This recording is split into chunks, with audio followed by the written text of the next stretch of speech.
저는 예수 믿고 말이죠. 믿음으로 이 세상을 살아가면서 예수 믿고 믿음으로 사는 것이 얼마나 감사하고 좋은지 모릅니다. 그래서 저는 목회자가 되어가지고 참 고생도 많았어요. 여러분, 쌀이 다 떨어지고 먹을 것이 없고, 그럼에도 불구하고 예수 믿는 것에 대해서 한 번도 후회하거나 내가 이러려고 목사 됐는가, 이렇게 어려움 당하면서 목사 됐는가, 하나님 내가 목사 돼가지고 이렇게 어렵습니까? 그렇게 하나님께 항의하거나 원망하거나 불평해보지 않았습니다. 저는 예수가 좋습니다. 아멘. 예수 믿는 것이 참 좋습니다. 아멘. 여러분, 제가 얼마나 예수 믿는 것에 그 감격하고 감동했으면 저를 전도하신 분에게 그 은혜를 깨달은 이후부터 옷을 한 벌씩 1년에 해드렸겠습니까? 이해가 가시죠? 제 마음에 그 뜻이 전달이 잘 되는지 모르겠어요. 여러분, 물론 부모 형제들도 좋고 친구들이 좋습니다. 정말 좋은 것은 예수가 좋습니다. 난 예수가 좋다고 그 찬양을 부를 때 나는 참 좋습니다. 예수가 좋으니까 예수 믿는 친구들이 좋더라고요. 믿음 있는 친구들, 예수 잘 믿는 친구들, 밥을 사주고 차를 사주고 같이 다과를 나누고 그런 것이 별로 그렇게 아까워 생각이 되지 않습니다. 그런데 예수님을 위해서 함께 신앙생활하고 믿음으로 사는 성도들이 친형제들보다 더 좋아지는 것을 희한하게 느껴서 제가 하나 만든 용어가 있습니다. 혈육보다 보혈의 힘이 더 강하다. 그것을 저는 깨달았습니다.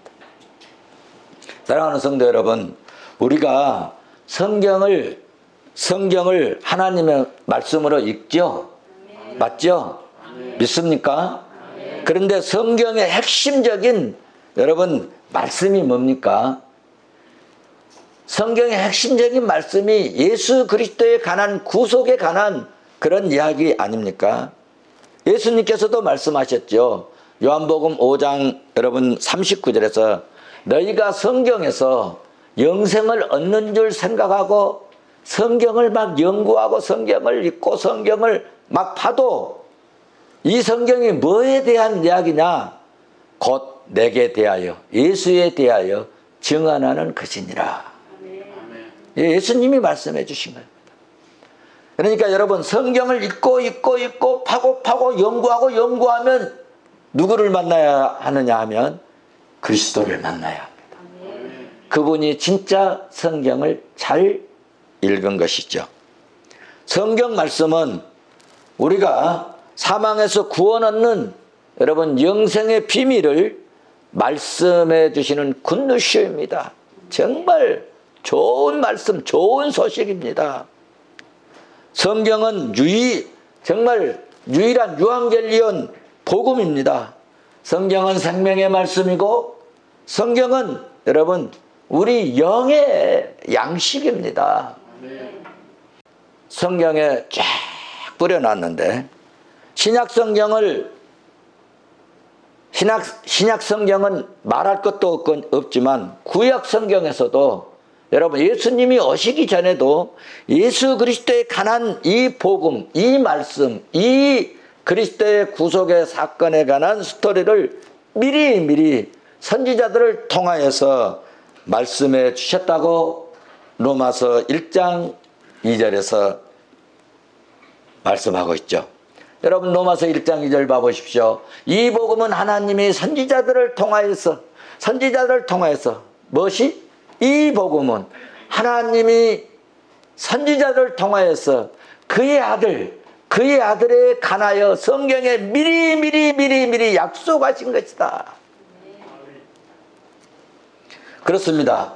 신약 성경에서 예수 그리스도께서 탄생하시고 십자가에 죽으시고 부활하시고 승천하시고 성령이 오순절에 불같이 임하셨다는 이 복음이 선지자들을 통하여서 그의 아들에 관한 이런 이야기를 성경에 미리미리 이미 약속하셨던 말씀이었다고 사도 바울은 이 구원론의 핵심적인 이 로마서를 여러분 기록하면서 이 말씀이, 내가 오늘 지금부터 하는 이 말씀이 선지자를 통해서, 구약을 통해서 이미 알려진 말씀이다. 그리고 그 말씀에 관하여 설명을 해가는 겁니다. 설명을 해가는 거예요.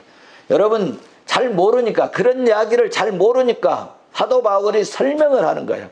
여러분 특별계시로 우리에게 이 말씀을 주셨습니다. 이 말씀을 주셨는데 그냥 여러분이 말씀을 보시면 될 텐데 어쩔 때는 잘 이해가 안 되고 잘 깨달음이 안 되고 잘 내 생활에 적용이 잘 안 되니까 하나님께서는 선지자를 세우고 목회자를 세워서 여러분들에게 강독, 이해하게 하고 깨닫게 하고, 그래서 강단에서 전하도록 그렇게 하신 것입니다.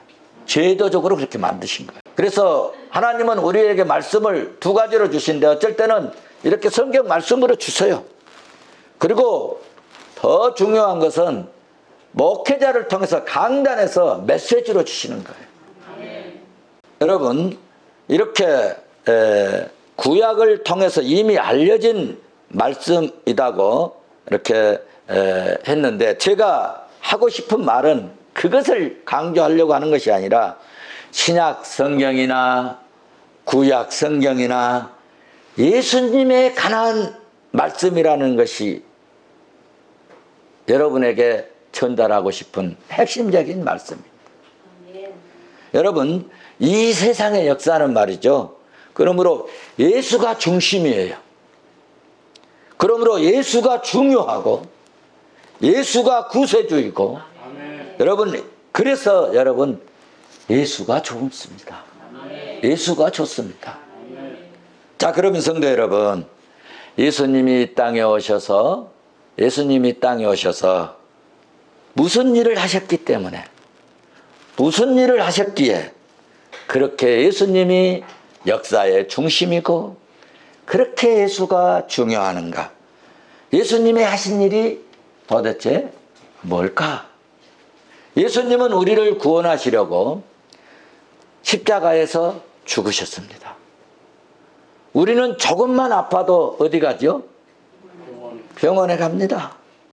사람들은 조금 더 건강하게 살아보려고 영양제도 먹고, 또 음식도 요즘에는 어떻게 먹어요? 구별해서 먹고 골라서 먹고, 사람들은 이렇게 건강을 위해서 운동도 하고 그러잖아요. 그런데 우리를 위해서 예수님은 온갖 고통을 오히려 자척해서 당하시고 말이죠. 모진 고난과 고초를 다 당하시고, 그것도 십자가에 못 박여서 죽으시면서, 그분이 능력이 없어서가 아니고 천군 천사 내려서 불칼로 다 쓸어버릴 수 있는데도 그렇게 하셨다는 거예요. 저 같았으면은 천군 천사 불러가지고 쓸어버려라 막 그랬을지도 모르겠어요. 그런데 예수님은 십자가에 못 박혀 죽어주시면서 이 땅에 남긴 것이 있습니다. 여러분 이 땅에 딱 하나 세운 것이 있는데 그것이 교회입니다. 그러니 여러분 교회가 얼마나 귀중하다는 것을 여러분 이해하시라는 얘기입니다. 왜 예수님께서 그 모진 고난 고통 그 괴로움 다 당하시고 십자가에서 가시관 쓰시고 옆구리에 창 맞아가면서 못 박히시면서 죽으셨는가? 이 땅에 교회를 쓰시고. 그러니 성도 여러분, 교회가 얼마나 중요한가를 이해하고 알으셔야 합니다. 신약시대에는 성전이라 하지 않고 교회라고 하는데, 오늘 본문 말씀 보시면 16절에 너희는 너희 하나님의 성전인 것과, 성전이라고 그랬어요. 성전.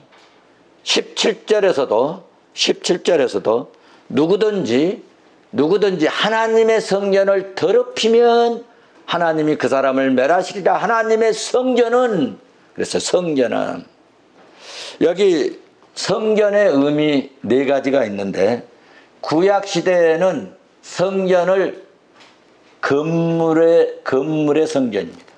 건물 성전입니다. 그런데 이 건물 성전이 구약 시대 이 건물 성전은 예수 그리스도께서 십자가에 못 박아 죽으심으로 그 건물 성전은 끝이 나버린 거예요. 더 이상 성전은 없는 거예요. 그러니까 대한민국에도 교회가 이렇게 많이 세웠어도 여러분 성전이 아니고 교회입니다. 교회당입니다. 원래 이름을요, 간판을 교회당이라고 해야 맞습니다. 그런데 그냥 그렇게 쓰지 않고 교회라고 해도 다 알아먹습니다, 여러분들. 그렇죠? 신약시대에는 이 성전이 예수 그리스도의 몸입니다. 그래서 요한복음 2장 19절에서 21절 말씀을 보시면 잘 설명해 주고 있어요. 예수께서 21절 19절 보면은 예수께서 대답하 이르시되 너희가 이 성전을 헐어라. 그러면 내가 3일 동안에 다시 일으켜고 지어버리겠다. 그런데 이 성전에 대해서 20절 보면은 자기 몸인 것을 말씀하시더라. 그래서 신약 시대에는 성전이요, 예수님이에요. 예수님. 그래서 예수님이 거하시는 곳, 오늘 여기에 예수님이 계시면 여기가 성전입니다. 내 안에 예수님이 계시면 내가 성전인 것입니다. 자, 세 번째 성전의 의미는 구원받은 물이 하나님의 성전이 되는 것입니다. 오늘로 우리가 지금 말하는 신약시대 이렇게 교회당에 모인 이런 무리를 신약시대의 성전이라 그렇게 이야기할 수 있습니다. 신약시대의 성전. 그 다음에 네 번째로는 구원받은 교인도 성전이 될 수 있습니다.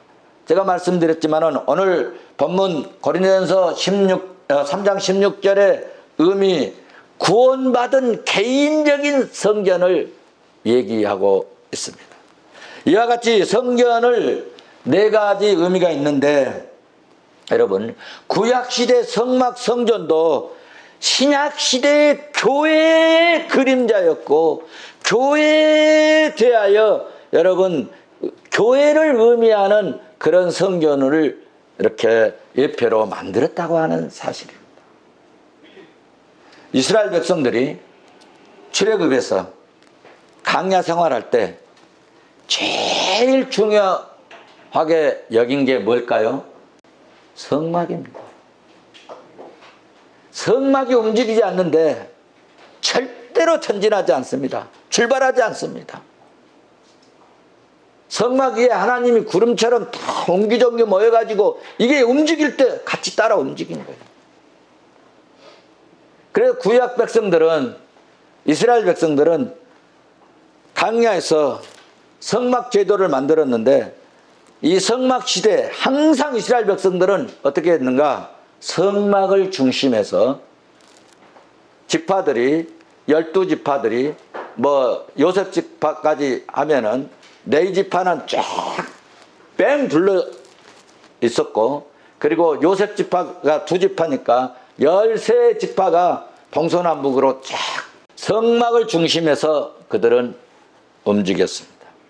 이런 의미는 이스라엘 백성들이 하나님을 만나려면 성막 중심에서 만나고, 하나님도 이 죄인들을 만날 때, 이스라엘 백성들을 만날 때, 하나님의 사람들을 만날 때 성막에, 그 이스라엘 백성 중심에 있는 성막에 오셔서 만나기 싶다는 거예요.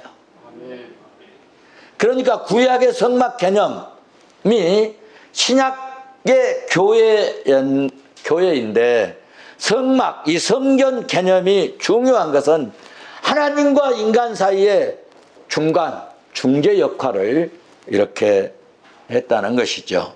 죄인들이 하나님을 만나려면 성전을 통해서만 만날 수 있었고, 하나님도 죄인들을 만나려면 성전을 통해서 만나주셨다는 거예요.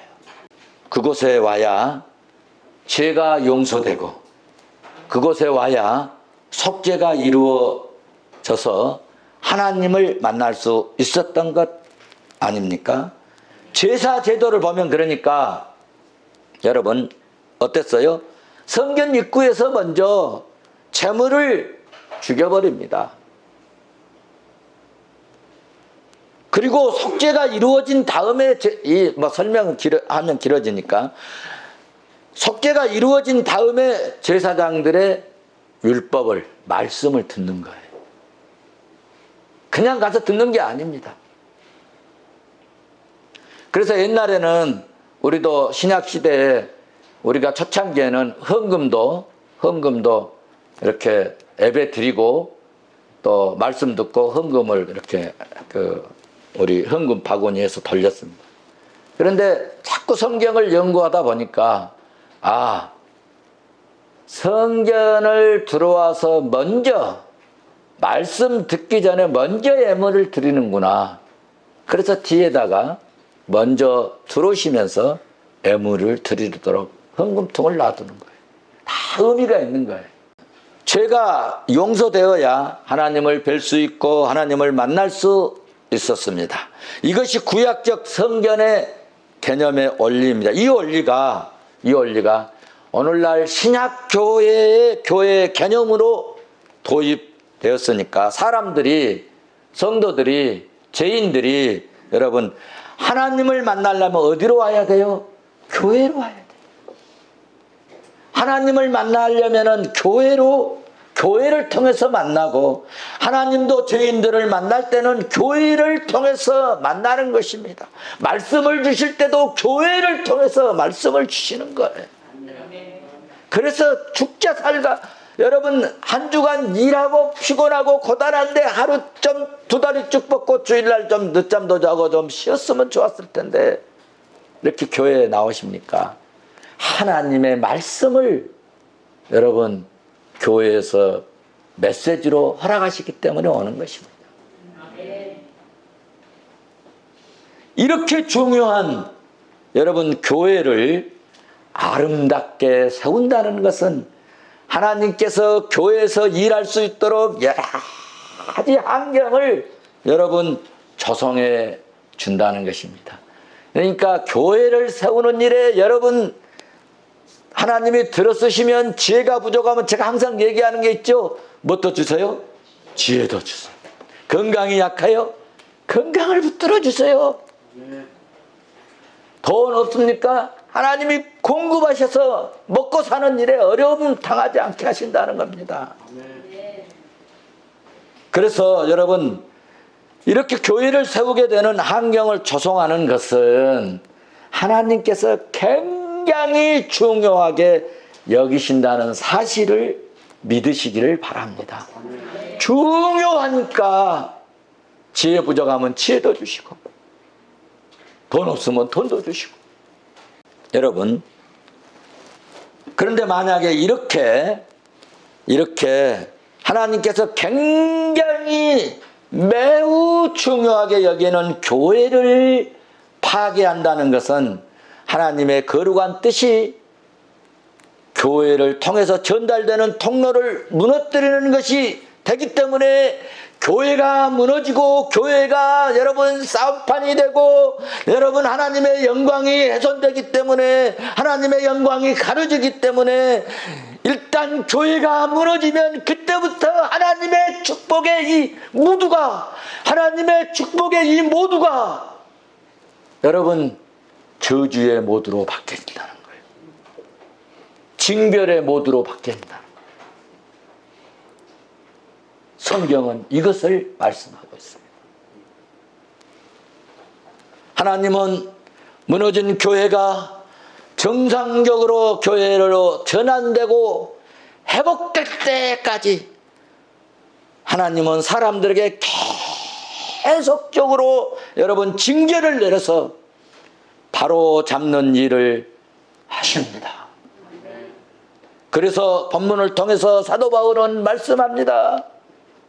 누구든지 하나님의 성전을 더럽히면 하나님이 그 사람을 어떻게 한다? 멸하신다. 멸하신다. 멸하신다. 그런데 반대로 무너진 교회를 수축하고 무너진 교회를 일으키고 무너진 교회를 아름답게 수습하고 섬겨서 아름답게 만들고 복음이 교회 안에 흐르게 하고 말씀이 흐르게 하고 은혜가 흐르게 하고 주의 사랑이 흐르게 하고 하나님의 선발 노릇을 하고 목회자의 선발 노릇을 하고 하나님의 이 대행기관의 역할을 하게 하면 그것이 얼마나 하나님 보시기에 아름답고 좋은지 복된 일인지. 그래서 하나님께서는 그런 사람에게 그런 성도에게 한없는 은혜와 복을 쏟아 주신다는 말씀입니다.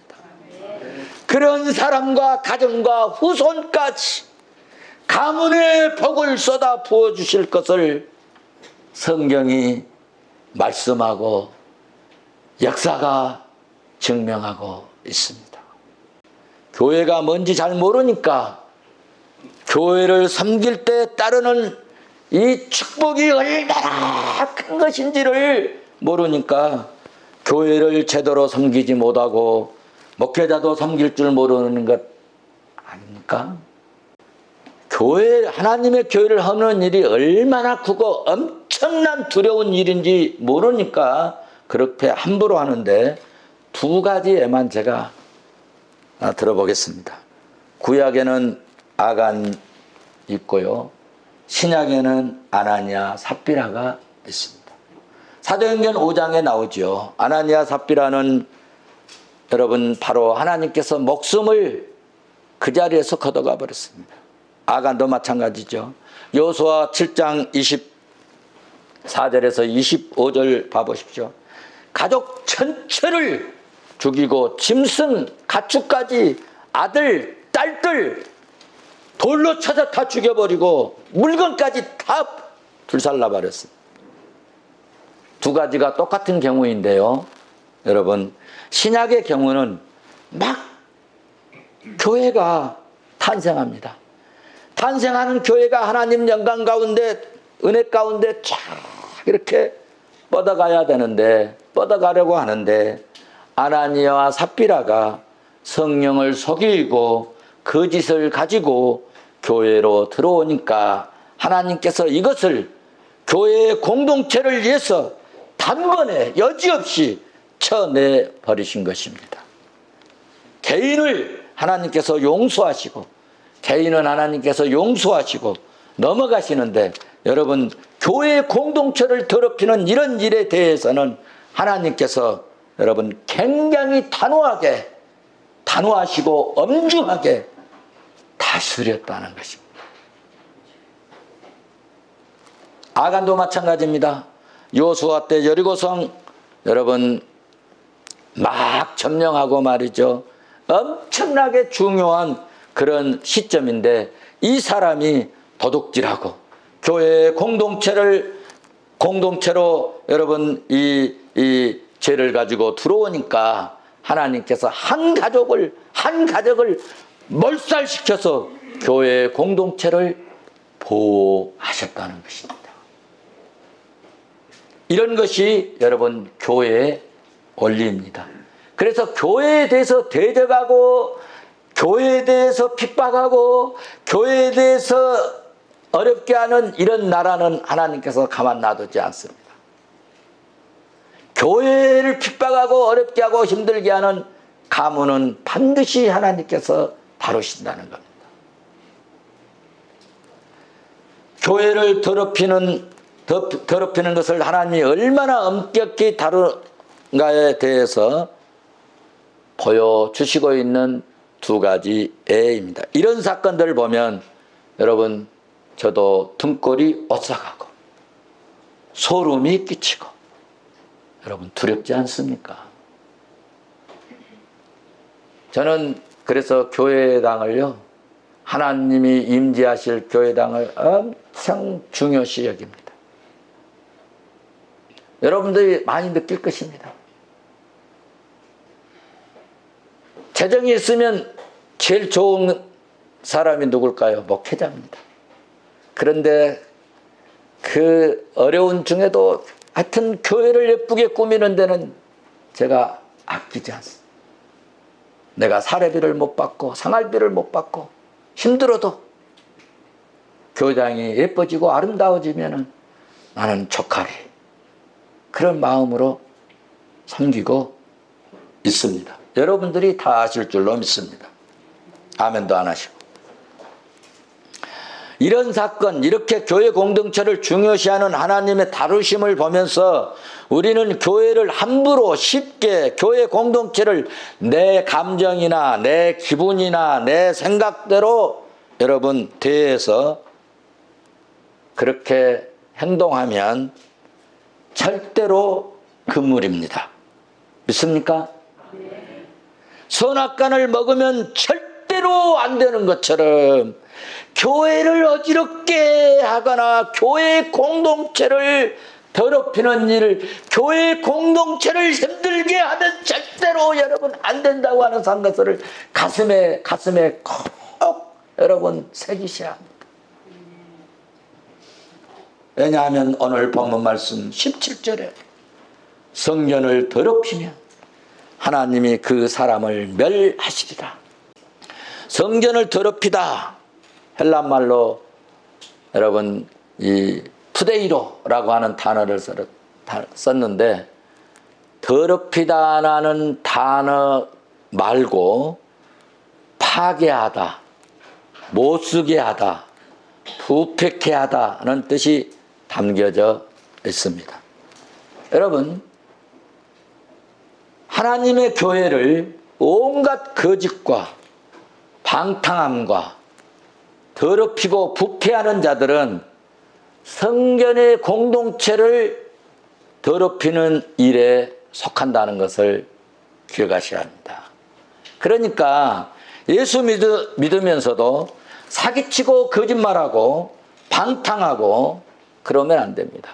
저는 뭐 이렇게 제가 일찍이 청와대 신우 예배도 인도하고 또 경찰 보고마에 대해서 뭐 이렇게 경찰관도 많이 만나고 그러니까 뭐 교회에 이 목회하시던 분들 교회에 어려움이 있으면 저한테 상당한 민원을 가지고 옵니다. 그런데 나 누구한테 사기당했어요. 땅을 샀는데 이중계약 해가지고 나 이거 날리게 됐어요. 그런데 그분이 권사님이에요. 예수 믿으면서도 못된 짓 다 하고 거짓말 다 하고 방탕하고 동창회 모임 때 가서 개 모임 때 가서 회사 회식 자리에 가서 권사님, 장로님, 집사님 술 한잔 하세요. 막 이런 소리 식당의 사람들 다 듣잖아. 교회를 허무는 일이. 그런 사람들이 그렇게 할 때 교회를 어떻게 보겠습니까? 그런 말을 해도 교회 문제를 야기해도 조용조용 우리끼리 있을 때 의논하고 타협하는 것이 좋지 않겠습니까? 교회가 뭐예요? 건물이 아니라고 말씀드렸잖아요. 구약에서는 성전이고 오늘 본문 말씀 성전은 신약 공동체가 교회 개인적으로는 성령을 모시는 내 개인도 성전이 되는 것인데 하나님은 교회를 더럽히는 일에 얼마나 엄격하게 다루시는가를 우리는 꼭 기억할 수 있기를 바랍니다. 자녀들까지 교회를 하나님이 세우는 일에 힘쓰고 애쓰고 아름다운 헌신을 하게 되면 하나님께서는 엄청나게 복을 자녀들까지 후손들까지 복을 받는 경우들이 우리 주변에 얼마나 많이 있습니까? 어렵게 하는 사람에게도 하나님이 다스리지만 주의 몸된 교회를 아름답게 세우는 사람에게도 하나님은 기가 막힌 축복을 주신다는 거예요. 결론입니다. 교회는 여러분 교회는 이 세상에서 가장 아름다운 곳입니다. 하나님이 가장 귀하게 여기는 것이 교회입니다. 하나님이 이 교회를 불꽃같이 살피시고 지키는 것이 여러분 교회입니다. 교회가 왜 중요한가? 하나님의 뜻 대행 기관입니다. 하나님의 뜻을 대행하는 기관이 교회인 것입니다. 이렇게 중요한 교회 공동체를 더럽히면 하나님이 다루시는데 어떻게 다루시는가? 오늘 17절을 멸하신다 말씀하셨습니다. 역으로 이 말씀을 역으로 생각하면, 역으로 이해하면 이런 교회를 아름답게 세우는 일에 섬기고 헌신하는 그런 사람에게 하나님께서 나와 자녀와 자손들까지 말할 수 없는 은혜와 복을 주신다는 이야기입니다. 그러므로 성군 다윗은 여러분 시편 73편 28절에서 그렇게 말씀하셨습니다. 하나님께 가까이 함이 내게 복이라. 하나님께 가까이 함이 내게 복이라. 제가 말을 바꿔서 한다면 교회를 가까이 함이 내게 복이라. 여러분, 교회를 가까이 하십시오. 교회를 멀리하는 사람은 지혜 있는 것 같으나 아주 어리석은 사람입니다. 불쌍한 사람입니다. 망할 사람입니다. 멸망할 사람입니다. 내 말이 아니고 하나님의 말씀입니다. 사랑하는 성도 여러분, 우리 이렇게 아름다운 교회를 은혜롭게 잘 세우는 일에 누가 조금 뭐라고 해도요, 내가 교회 세우는 일에 한다. 누가 좀 나한테 좀 힘들게 해도요, 아이고 그래 마음대로 해라. 나는 교회 아름답게 세운다. 누가 나한테 막 윽박질러도요, 그래 너 할 대로 해봐라. 나는 교회를 아름답게 세우는 일에 나 힘쓸 거야. 이렇게 하는 성도들에게 하나님이 은혜 주시고 복 주시고 존귀한 성도로 여기시고 하나님이 기뻐하시는 성도가 될 줄로 믿습니다. 믿으시면 아멘 합시다.